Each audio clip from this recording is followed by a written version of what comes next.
Coba bayangin deh, ada pabrik yang setiap hari bikin jutaan komponen, mulai dari baut super kecil sampai bagian mesin yang rumit banget. Nah, gimana caranya mereka bisa jamin kalau setiap komponen itu kualitasnya oke punya? Ini nih, tantangan besar di dunia produksi massal, dan jawabannya, itu ada di dalam data teknis. Jadi, gimana dong caranya? Apa iya mereka ngetes satu per satu dari jutaan barang itu? Wah, ya nggak mungkin. Bisa-bisa bangkrut karena kelamaan dan mahal banget. Terus gimana caranya mereka bisa yakin sama kualitas semuanya, padahal yang dicek cuma secuil? Nah, disinilah statistik masuk. Ibaratnya kayak toolkit detektif. Kalau kita nggak bisa lihat gambaran besarnya, ya kita cari petunjuk. Statistik itu ilmunya. Ilmu buat ngumpulin, menganalisis, dan menerjemahin petunjuk-petunjuk itu buat mengungkap kebenaran yang tersembunyi. Yuk kita bongkar isi toolkit ini bareng-bareng. Oke, hal pertama yang harus dipahami setiap detektif data yang andal adalah bedanya antara TKP secara keseluruhan dengan barang bukti yang berhasil dikumpulkan. Nah, dalam statistik, ini kita sebut populasi versus sampel. Gini, populasi itu ya semuanya, semua yang mau kita selidiki. Contohnya, semua baut yang diproduksi pabrik hari ini, jutaan baut itu populasinya. Sementara itu, sampel adalah sebagian kecil yang kita ambil buat diperiksa. Misalnya, 100 baut yang kita pilih acak. Jadi, sampel itu petunjuknya, populasi itu misteri yang mau kita pecahkan. Sekarang, dari populasi dan sampel ini ada ukurannya masing-masing. Parameter itu adalah ukuran yang ngegambarin seluruh populasi. Misalnya, kekuatan rata-rata dari semua baut yang ada. Inilah kebenaran hakiki yang kita cari. Di sisi lain, statistik adalah ukuran yang kita hitung dari sampel kita. Kekuatan rata-rata dari 100 baut yang kita uji tadi. Ini adalah bukti yang ada di tangan kita. Nah, ini bagian yang seru banget, kayak kode rahasia gitu. Lihat deh simbol-simbolnya. Dalam dunia statistik, huruf Yunani kayak mu dan sigma itu buat parameter populasi, si kebenaran yang kita nggak tahu. Sementara itu, huruf Latin kayak X bar dan S itu buat statistik sampel, bukti nyata yang kita ukur. Jadi, misi kita adalah pakai statistik, huruf Latin, buat nebak si parameter huruf Yunani. Keren kan? Oke, jadi kita udah dapat buktinya nih, yaitu data sampel kita. Langkah selanjutnya adalah menggambarkan bukti itu. Dua hal paling penting dari sebuah data itu adalah di mana titik tengahnya dan seberapa menyebar datanya. Yuk kita bedah lebih dalam. Biasanya, yang pertama kali kita hitung itu kan rata-ratanya, atau min. Contohnya, ada studi kasus komponen mobil nih. Rata-rata diameter dari 100 sampel itu 5,027 mm. Angka ini ngasih tahu kita di mana pusat data kita. Tapi, apa satu angka ini cukup buat menceritakan semuanya?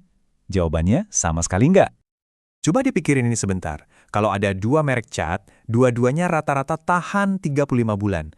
Apakah itu artinya kualitasnya sama bagus? Belum tentu. Gimana kalau ternyata salah satu merek itu kadang bagus banget, kadang jelek banget? Nah, lihat deh grafiknya. Rata-ratanya sama persis, 35 bulan. Tapi, lihat sebarannya. Merek A ini nggak bisa diandalin banget. Kadang awet, kadang cepat luntur. Merek B, walaupun rata-ratanya sama, jauh lebih konsisten. Nah, sebagai konsumen atau insinyur, justru konsistensi inilah yang paling penting. Alat buat ngukur konsistensi ini namanya simpangan baku atau standar deviasi. Kalau simpangan bakunya rendah, artinya hasilnya bisa ditebak, datanya ngumpul dekat rata-rata. Kalau tinggi, wah berarti hasilnya nggak pasti, datanya mencar kemana-mana. Jadi, rata-rata itu petunjuk pertama, tapi simpangan baku ini petunjuk kedua yang nggak kalah penting.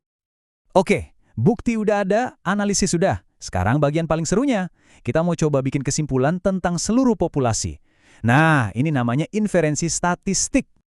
Proses buat ngambil keputusan berdasarkan bukti ini biasanya ngikutin 4 langkah gampang yang disebut uji hipotesis. Pertama, kita bikin dugaan dulu. Kedua, kita kumpulin bukti. Ketiga, kita analisis petunjuk-petunjuknya. Dan terakhir, keempat, berdasarkan seberapa kuat bukti yang kita punya, kita tarik kesimpulan. Tapi ingat ya, kesimpulan kita itu jarang banget cuma satu angka pasti. Karena kita kerjanya pakai sampel, pasti ada ketidakpastian. Detektif statistik yang jago itu nggak akan langsung nunjuk, ini pelakunya, nggak. Sebaliknya, mereka bakal ngasih daftar tersangka yang paling mungkin. Nah itulah gunanya estimasi interval. Kita bilangnya begini, kami 95% yakin kalau kebenaran yang sesungguhnya ada di antara nilai X dan Y. Oke, cukup teorinya, sekarang kita lihat kasus di dunia nyata. Ini contoh klasik banget di bidang teknik, di mana keputusan penting itu bergantung banget sama analisis statistik yang benar. Coba bayangin, Anda seorang insinyur yang lagi dihadapkan pilihan sulit. Ada dua paduan logam, A dan B. Paduan B ini lebih mahal, tapi katanya lebih kuat. Insinyur pun ngambil sampel dari masing-masing, terus diuji kekuatannya. Dari data sampel, kelihatan kan, kalau paduan B emang lebih kuat. Rata-ratanya 87,35, sementara A cuma 83,5. Simpangan bakunya juga mirip-mirip, artinya tingkat konsistensinya hampir sama. Dan setelah diuji secara statistik, hasilnya keluar. Kesimpulannya, perbedaan ini signifikan secara statistik. Ini adalah vonis yang penting banget. Artinya, perbedaan kekuatan yang kita lihat di sampel itu kemungkinan besar bukan cuma kebetulan, emang ada sesuatu yang beneran beda di antara kedua paduan logam ini. Nah, ini dia poin yang paling penting dan sering banget bikin salah paham. Signifikan secara statistik itu nggak sama dengan penting secara praktis. Statistik cuma membuktikan kalau perbedaannya itu nyata. Tapi pertanyaannya sekarang, apakah perbedaan kekuatan sebesar 3,85 unit ini sepadan dengan harganya yang lebih mahal? Nah, itu bukan lagi pertanyaan statistik. Itu udah masuk ranah rekayasa dan bisnis.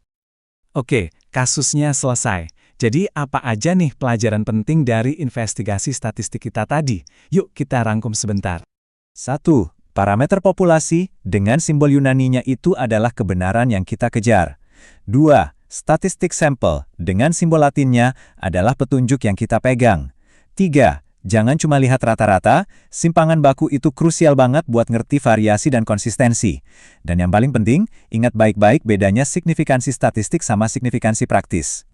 Karena pada akhirnya statistik itu bukan cuma soal angka loh, ini soal cerita yang mau disampaikan oleh data. Entah Anda seorang insinyur, ilmuwan, atau cuma orang yang pengen ngambil keputusan lebih baik, belajar mendengarkan cerita ini adalah skill yang luar biasa berharga.